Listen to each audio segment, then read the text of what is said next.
Hej, jeg hedder Samantha Pocket, og mig og mand, som vi har meget fritid sammen, og vi dyrker sex, og nu vil vi gerne vise jer, hvad vi kan. Jeg skal bare lige have en kondom på min mand, og se, at den ikke så pæn. Og imens, der gør jeg mig klar ved at sætte. Godt. Så. I starter med at rovsnæve, og så manden han ligger der forsigtigt ned i sengen, eller hvor han gør. Og så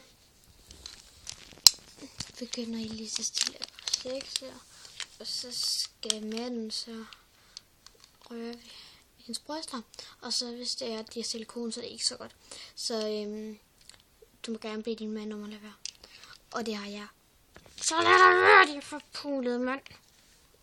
Okay. Men, og kvinden skal til manden.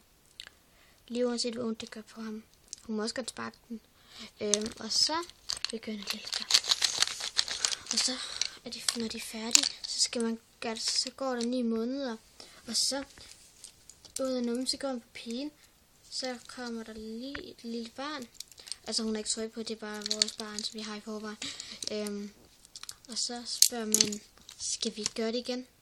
Jo, hvorfor ikke? Okay, kom skøtter.